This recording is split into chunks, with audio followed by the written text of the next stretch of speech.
Good morning, wrestling fans. Welcome to PWR. Today, it is WrestleMania Saturday. It is April 10th, 2021. I am the man they call Meathead, not only joined by Matthew Thomas, but also Linda Kay. It's Saturday morning. We're talking to Linda and Matthew and the man they call Meathead. It's got to be a special week if it's all three of us. Good morning, both of you. Good morning, all. Good morning. WrestleMania weekend. Yes. Linda, you sound a little off there. You want to tell us what happened last night? Maybe a couple drinks are flowing, maybe. I mean, it is vacation still. I know it's WrestleMania, and I know I'm here on assignment, but it's still vacation. So shenanigans, if you will. And the good thing about those assignment drinks, you can write them off on your taxes next year. Yes. I mean, we're filing taxes next year in June now, right? I mean, that's how far the tax calendar keeps going. Right. Yeah. Wow. So, folks, it is WrestleMania weekend tonight, night 1 of 2 of WrestleMania 37. We're going to run down the card. We'd be remiss if we didn't mention our sponsors. Manscaped.com. Linda, you are down live in Tampa. How many ball bushes have you seen out on a beach? Have they been manscaped? I do think so. I haven't caught any banana hammocks, not too many thongs, but things are looking pretty silky smooth from what I can see from afar, because, you're still supposed to distance. Right, you're still hanging out with Dave the Zohan Hero. Have you mentioned to him the name yet? Does he know he's the Zohan? I've got to bring that up. Well, I mean, he's got a list of 10 other names, but our friends, I almost said our folks, our friends at Manscaped.com want you to save 20% with the promo code PWR. That's Manscaped.com. Now, again, asking Linda, because she's on site, how much collar and elbow is out there with our friends at collarandelbowbrand.com? A lot. Seeing a lot of collar and elbow shirts, tank tops. I flew down in my collar and elbow shirt, and I'm rocking it all weekend. There you go. Perfect. Well, save yourself 10% using the promo code PWR360 at collarandelbowbrand.com. Now, Matthew, we are not there in Tampa. We are live in the PWR studios located in the remote locations of somewhere in Colorado and somewhere in Wisconsin. But we will be making it. Word has it that the three of us will be joining the entire Pro Wrestling Report, the PWR Today crew, down in Dallas next year.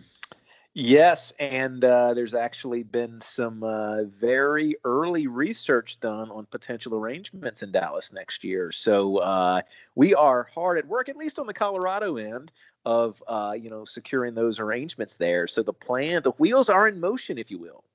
I have literally considered looking for a transfer of my skill set to maybe work in the greater Dallas area for a couple months in advance to procure the best party spots, to procure the places to go eat, to go party, to go do whatever. I may have to find a job at Six Flags down there. We'll have to talk to a guy. Okay, I was going to ask you what skill set you were planning on putting to use. That's none of your business, sir. You were wouldn't apply to quote unquote working Dallas. So go right ahead. Well, let's talk about that, Linda. You got boots on the street. The talk of the town has always been the last 20, 30 some years that wherever Super Bowls are at, they do bring in some talent to the streets. Is it the same happening at WrestleMania? Is there talent coming into town? From the NFL, you mean? No, I mean on the street, because, Damien and I, back in the days, we would go up and down the Orange Blossom Trail, in search of talent. I heard that they also do this for WrestleMania. So when you get 100,000 people in town, you have to have some other skill sets in town. Yeah, as well. our preview show here is starting by Meathead's inquiring about the prostitution scene in Florida is what he's doing. Yeah, he's asking about prostitutes. I didn't want to say it that way. Thank you for clarifying. Remember, I am a bit sluggish this morning, so thank you for clarifying, Matthew Thomas. Yeah, I do. I like to do that when I can. What he's saying is he's predicting that next year Dallas will have plenty of talent. All right, folks. Let's talk WrestleMania and let's talk night 1. We are going to go through all of night 1, all of night 2. I'm going to want to hear predictions. What kind of issues are we going to have? What kind of, carryover are we going to have? What is going to happen night 1 and night 2? Let us get started with night one. On night one, April 10th, we are going to have the women, Naomi and Lana, Mandy Rose and Dana Brooke, Riot Squad, Natalya and Tamina, Tag Team Turmoil. The winners of this match will go on to night two to face Nia Jax and Shayna Baszler at WrestleMania. Matthew Thomas, start us off. This is a tough one because it's not, most of these matches, you've got a 50-50 chance of predicting correctly. But I like what I've been seeing out of Natalya and Tamina recently. I like the feel of the tag team and just kind of seeing how they've been presented. I think they're coming out on top here. Linda Kay, the women with a shot at the Women's Tag Team Championships. Matthew's got Natalya and Tamina. Who do you got? When Naomi and Lana got that win to get their number one contenders slot for the championship, I thought this would be their time. I mean, they haven't been really getting their chance at it. They're not getting that one-on-one match, so they're instead put into this four-way match. But while I want to see them get that win just because they've been the number one contenders for how long now? Yeah. I love Nia Jax and Shayna Baszler together. Like, they are definitely dominating, and with the addition of Reginald, there's going to be some shenanigans there, and I think that they can keep it longer on our current tag champs. Okay, so who's winning the turmoil? Who's taking on the women on night two?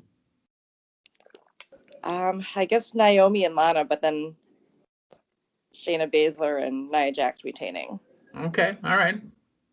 I believe, and this is just me being selfish for the team they call Meatheads, that this is the time for Dana Brooke and Mandy Rose to win, unfortunately lose, against Baszler and Jax on Sunday night. So I've got Dana Brooke, and Mandy Rose for the tag team turmoil on night one. Also, oh my goodness, starting off the show, we've got 3 separate predictions, huh? Hey, we kind of have the same stuff. Night one, in his first ever singles match, Cesaro against Seth Rollins. On the grandest stage of them all, Linda Kay, who are you picking? I got to go with Cesaro. He's been having this big push, and despite Seth Rollins having that huge return, it's time to continue that push on Cesaro in his singles run currently. So got to go with the Swiss Superman. Matthew Thomas, do you differ or do you concur? I concur without opinion. I think this match is made for Cesaro. It has been pointed out that this is his first singles WrestleMania match. I don't think that's a distinction you make if he loses. Loss does not hurt Seth Rollins. It just doesn't. The match doesn't serve much of a point. If Cesaro loses here, I'm picking Cesaro to win. And I know it's speculation, but do you think this opens WrestleMania proper? I would say yes. And I would say that we all agree, and we've got a 3-for here. It's Cesaro, the King of Swing, trademarked by the WWE, is going to win this singles match. And yes, this is an opening match. And because Cesaro is such a, the term they use is mechanic, but I think he is about to get over. And I think it's time for Cesaro to go to the top. And I want to say opening match, this WrestleMania, I think in a lot of ways is going to be just as big of an experience as the main event of WrestleMania for the talent that opens it. You got to stop and think, this is going to be the first time that these athletes, whoever they are, have heard a live audience in over a year. I think the opening of WrestleMania is going to be something that you've never seen before. Absolutely. All right. Continuing on night one in a feud/story that Matthew and I and Linda, I believe you're on the same page, do not agree with. Shane McMahon and Braun Strowman, Braun, in a bully angle. Matthew, start us off. Yeah, I think Braun's got to go over here because if you have the bully that goes over and it's Shane, it just doesn't make any sense. I think this match is probably going to be better than we're expecting just because the build-up has been, so rough. Shane McMahon traditionally always delivers, and, we can't forget that. We can't forget that going in. I think you're going to see some crazy, insane spot here, but I think the consensus with so many people is they're just ready for this feud to be over just because it's felt so odd. And it started so recently too. I'm ready for it to be done. It only started like 4 weeks ago. Yeah, so Strowman goes over here. All right, Linda, Braun or Shane O'Mac? Well, the way Shane's been behaving, he deserves an arse whipping if you ask me, and Braun Strowman will definitely give it to him. I agree that this match will be better than what most are expecting, and that we will indeed get that high spot from Shane McMahon in the cage. So, all in all, Braun winning and just squashing this feud, because I think most of us do want to see it come to an end as well. I think maybe there's a Van Terminator in there somewhere as well, because that's one of Shane O'Mac's moves that he took from RVD, where he goes pillar to post, turnbuckle to turnbuckle, and does the jumping spot. It's got to be Braun Strowman again. We all agree that it's Braun Strowman in this one, because what is the point of Shane O'Mac winning this? Okay, night one. Now we're in Linda Kay territory here, and she's going to lead us off in a second. It's not a singles match anymore with The Miz and Bad Bunny. It is now a tag match. Damian Priest, Bad Bunny, and then the team of Miz and Morrison. Hey, hey, ho, ho. I think this win has got to go. Linda Kay, who are you going to go with? Well, as much as I love Miz and Morrison, and they are on Team Long Time, I mean, got to see Bad Bunny and Damian Priest winning this one. He's the celebrity match. And, after this match wraps outside after Mania, I would like to see now Damian Priest getting that bigger singles push that I feel he deserves on Raw. But I think there'll be some shenanigans in the match. Miz and Morrison are always a hoot, but in the end, Bad Bunny's going to be the one getting either the punch to Miz or the jump off the top rope onto Miz, but he'll definitely get that pin on him for the 1, 2, 3. Matthew Thomas. How do you feel this will go? See it going the same way. However, I would like the actual outcome in the pinfall to go a little bit different. I think there's a lot to be gained here by having Damian Priest pin The Miz, because then Damian Priest all of a sudden has pinned this 2-time Triple Crown winner in The Miz. I think that's a way of making some talent, getting business done, and still having Bad Bunny and Damian Priest come out on top. Again, we all agree. It's going to be Priest and Bunny beating Miz and Morrison. See, here's the thing. Miz is not affected by losses like these. Morrison, I think, if he took the pinfall, would be affected, because Morrison needs some. If Morrison and Miz do win, it has to be John Morrison getting the pinfall over Damian Priest, because it doesn't matter if he gets it on Bad Bunny, but he would have to get it on Damian Priest. But no, it's going to be Damian Priest pinning the Miz. That's how it's going to go. Okay, night one continues on with the tag team champions from the Raw side in his WWE in-ring debut. Almost and AJ Styles phenomenally will go up against the tag team champions of Ya Boys, Linda's Boys, the New Day. Matthew Thomas, how are we looking? Do we think it's New Day? Do we think it's AJ and Omos? This is just not this one's not as easy to predict as the previous ones. The problem with having AJ and Omos picking up the victory is that it ties AJ up into a tag team title run, which a lot of that's going to depend on post WrestleMania plans. And man, doesn't hurt New Day to lose, but I just don't know. I don't know the reception of having Omos win the tag team titles in his first WWE appearance. It's tempting to go that route, but I got to go with New Day retaining here. Linda Kay, are your boys going to retain, or do they drop them again for the 8th time?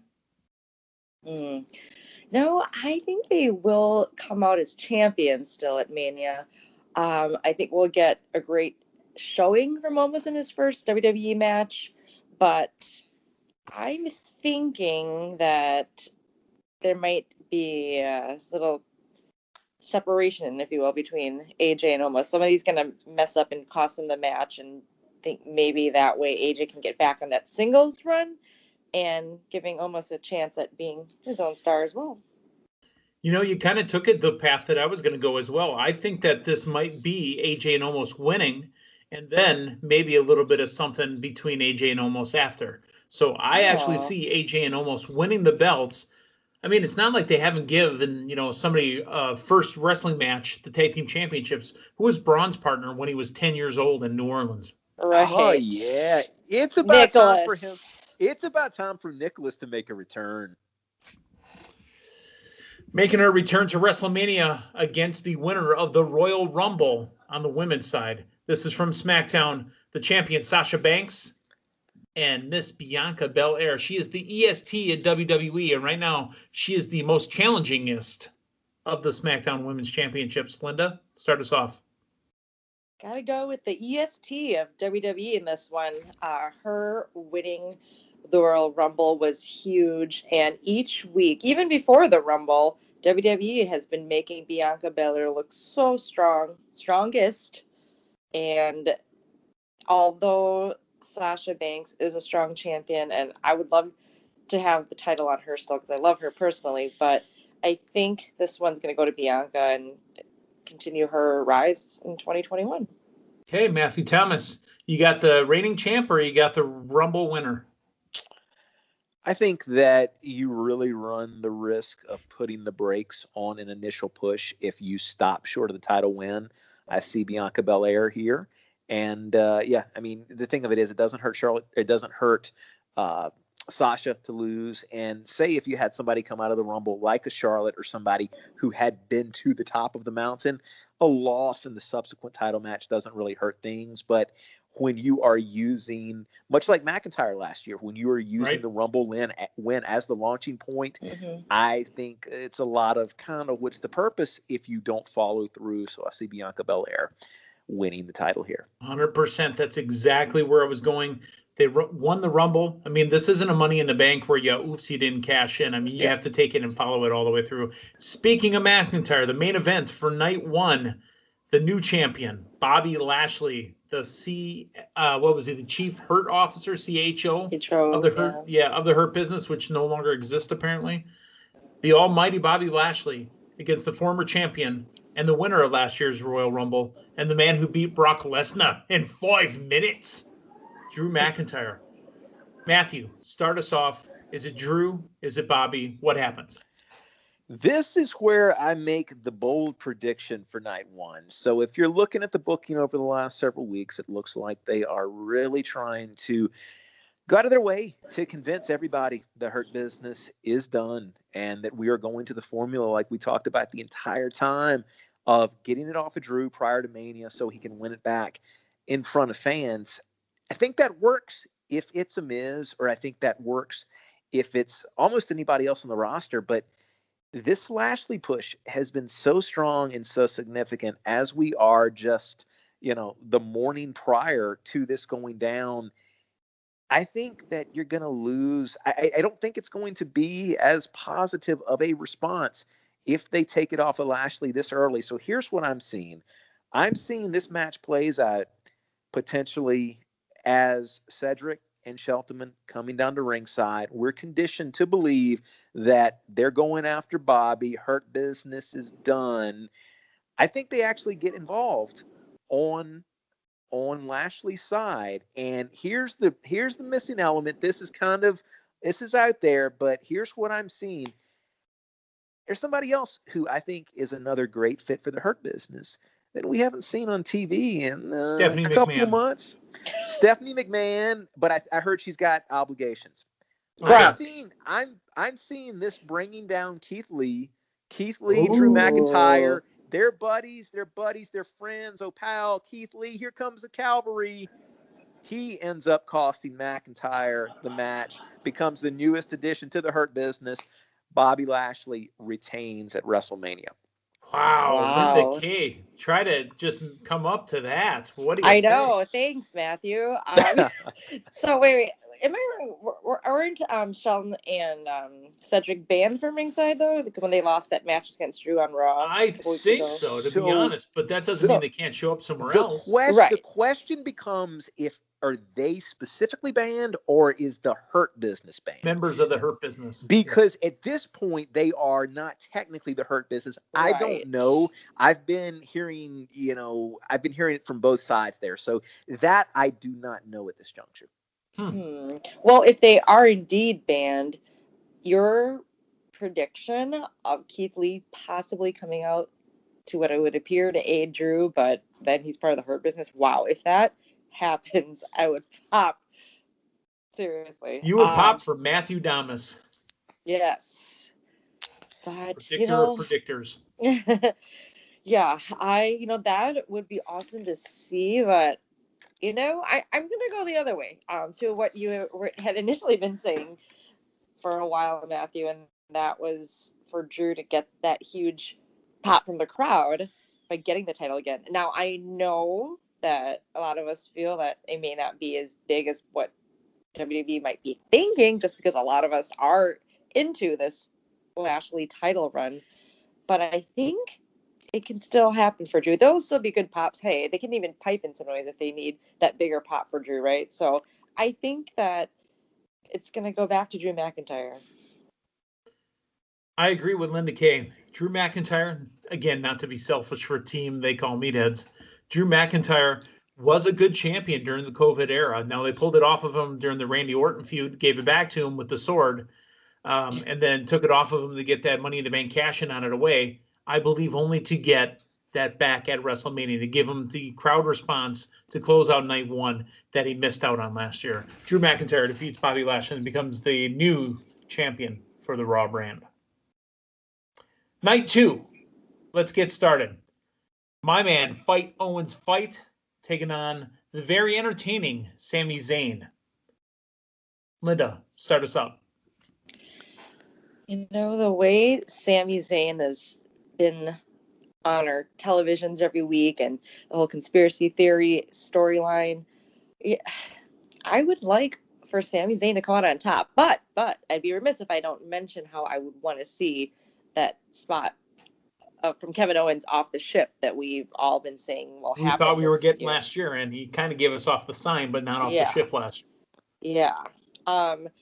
While I feel KO does need something new right now as well, he's just been, in the shadows in the past couple of weeks. I want to see Sami Zayn come up on top. I want to see the rest of that documentary. And I want to see that victory at WrestleMania against his former best friend, KO, added to that documentary as well. Okay. Matthew Thomas, you got Owens, you got Zayn. I want to see Sami get the victory, but I think it's going the Owens route. We've known there's been a ship spot a year in the makings. I think we're going to get that. And the problem, as much as I want to see Sami pick up the win, what does that do to his entertainment gimmick? He doesn't have conspiracy, going on now. So I logically, my heart wants Sami to win, but my brain thinks that Kevin Owens picks up the victory here because of the ship spot. And also, we know Mania is a big deal for KO. He's got his, I think he's up to KO Mania 5 on the shirts now. Mm-hmm. So it just, I think it's a feel-good moment for Owens picking up the win, and I don't think it hurts Sami in his current, incarnation of the character. Oh, Kevin Owens. Can I? Oh, Go ahead, sorry, Linda. I totally forgot to mention Logan Paul being there. We talked about this after Raw this week, Meathead, when I said that I think, or after we talked about SmackDown, that I think that Logan Paul might end up punching Sami Zayn and costing him that victory, or maybe that'll happen after the match. I think I don't know how much bumping Logan Paul's going to do. Doesn't he have a big fight coming up next week? Yeah, it's against Wisconsin's own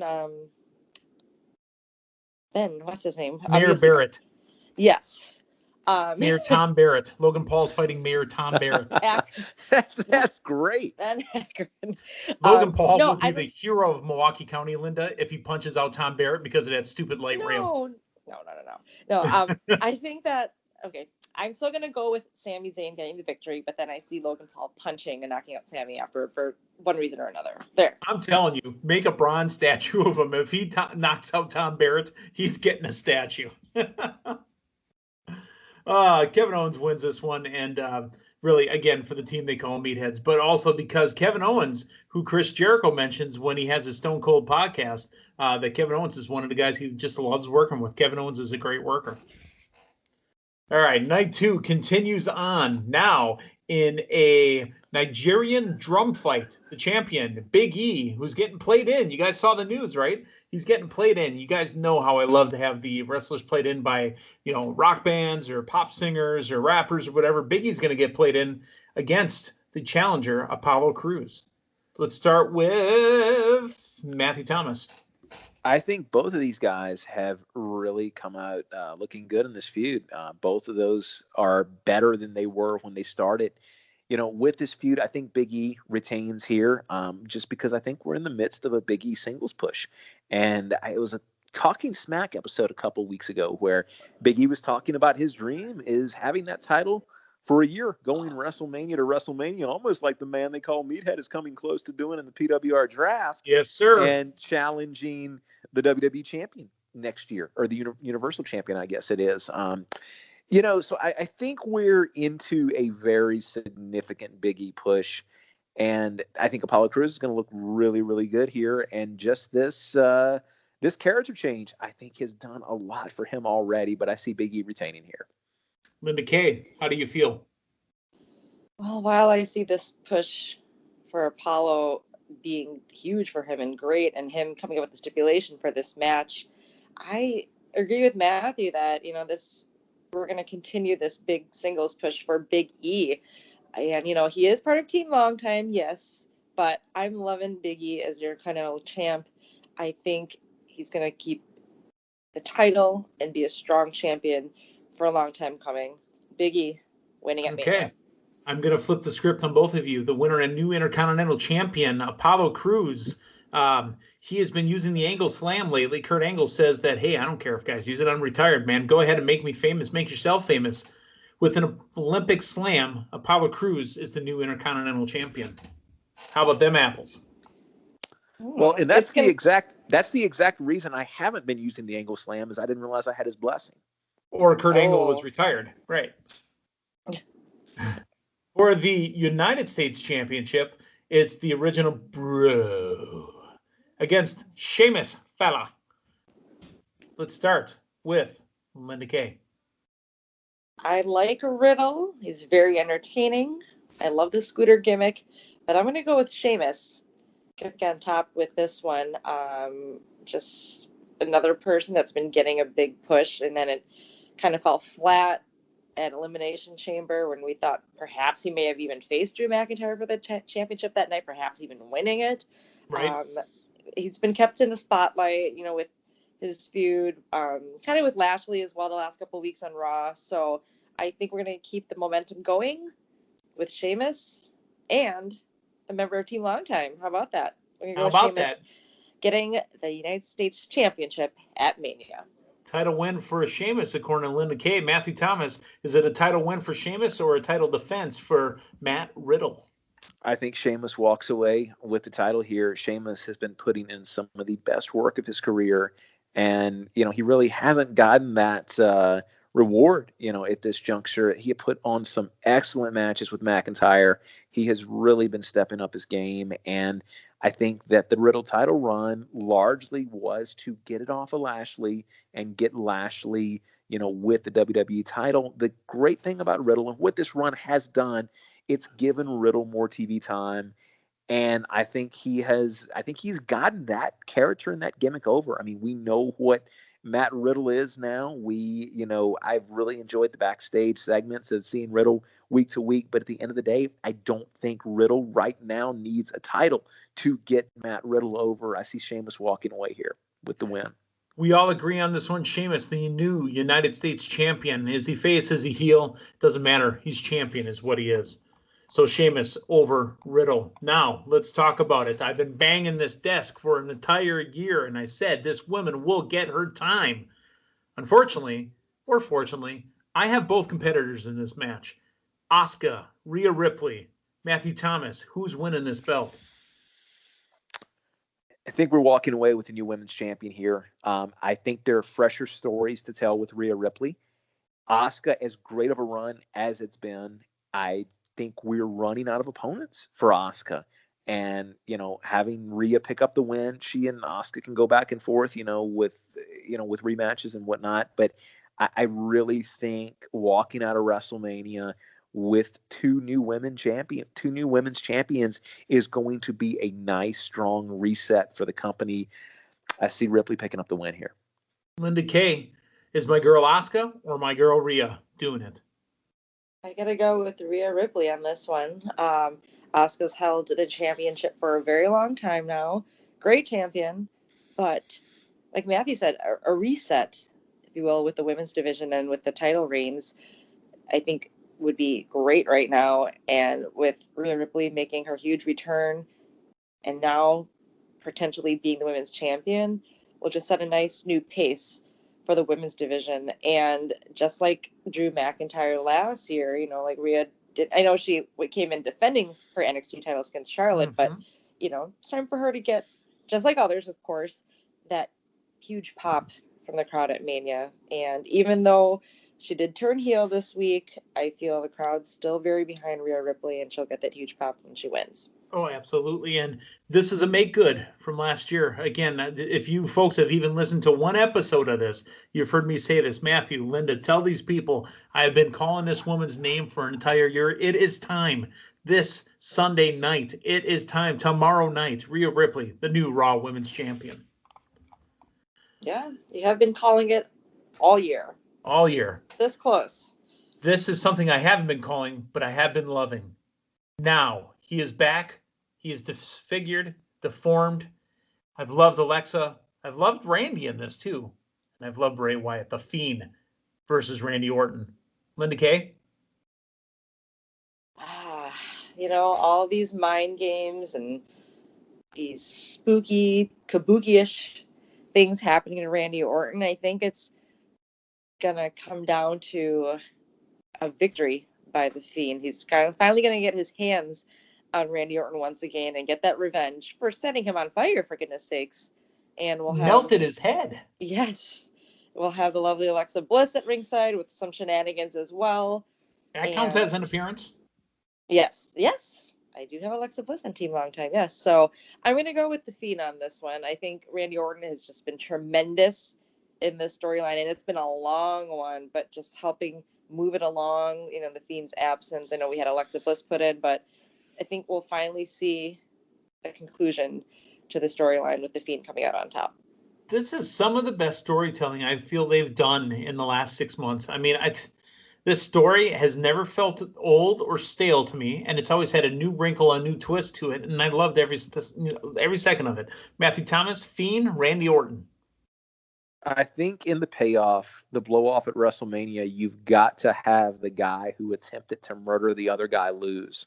Like, that just seems like proper storytelling. You should say that a little more clearly to us. So I'm seeing the Fiend come, at the victor here. And to your point, as far as it not feeling stale, you got to stop and think, man, this thing is going on since December. This has run us December to April. And it's been in so much of the feud that has kept it entertaining. You really got to look at Alexa and Randy Orton, because the Fiend's been off of TV for the bulk of the duration of this. So this has been, and my goodness, what wonderful use of Alexa Bliss. This is just something that... There's another one I've been kind of pounding the desk on ever since that terrible Extreme Rules horror show. Alexa Bliss was the star of that, and she's been the star ever since.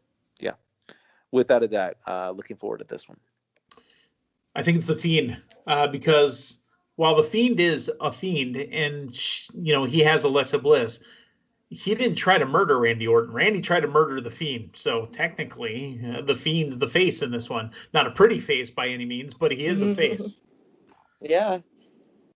The main event of main events. The head of the table, the chief, Daniel Bryan, and the Royal Rumble men's winner, Edge. It's a triple threat. Matthew Thomas, tell us, predict for us, Matthew Thomas, who wins the main event of night 2? I've gone back on my initial thoughts on this whole feud since just a few short weeks ago. I initially thought the big money match was going to be Edge, Roman Reigns, WrestleMania, headlining the show. With the addition of Daniel Bryan in these last several weeks, what it has really brought out to me is it has brought us back to the Edge that I associate with Edge, the rated R superstar. Too? Yeah, it's broad ID. I've been listening to a lot of the YouTube catalog over the last couple of weeks, and really enjoyed revisiting the Joshua Tree and Octung Baby, and just it's been some really, Octoon Baby, yeah, it's been a really, really good time. We're getting heel Edge. We're getting that Edge that I associate with Edge from over a decade ago. That has made this all the more enjoyable to me. I think we end WrestleMania with the feel-good moment of feel-good moments, and that's Edge walking away with the Universal title here. This is going to be an exciting match. You can make cases for all three competitors. Reigns has had the great run. Reigns is heel Reigns that people had been clamoring for the better part of a decade, and I think that it has surpassed even people's wildest expectations. But my goodness, do you know, prior to Royal Rumble last year, I've been doing this show since 2012. I started this show a year after Edge's last match. This is what nobody ever thought they were going to get again, was to see Edge wrestling for the title at WrestleMania. It has been such a crazy over a year now without live wrestling with the whole COVID situation. I really think, throw long-term booking to the side. You've got to give people that culmination of a feel-good moment. And even though he's a heel now, I think it is Edge walking out of there with the Universal title. Linda Kay, the final night, the final match. Who do you have? With Edge winning the Royal Rumble and me especially really wanting that Edge Reigns match, as many wanted, with the insertion of Daniel Bryan, it really changed things up. Shenanigans here. However, I do still want to see Edge getting the title win. Yes, he is heel Edge again, and I love that as well, Matthew. It does have that real Edge feel that we've learned to love and grown to love. I see some chairs being used in this match. Unbeknownst to the ref, I feel that Edge will get some chair shots in on both Daniel Bryan and Roman Reigns. And while Roman Reigns has been such a strong champion this past year, we finally saw a little bit of weakness, signs of weakness when he tapped out to Daniel Bryan in that match. So I think this is just making Edge even stronger. I think the crowd will pop huge, as will I. And I think the Rated R Superstar, making his huge return here in 2021 again after winning that Rumble match, is going to come off as a Universal Champion tomorrow night. My heart wants that to be the answer.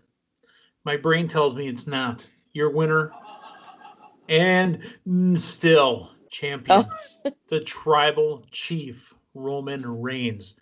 Edge can win it at the next pay-per-view. It'll be okay. Roman Reigns wins against Daniel Bryan and Edge. Roman Reigns taps out Daniel Bryan. So therefore, Edge still has that heat. Correct. Yeah. Okay, I like that too. Whew. That's at least 13 matches.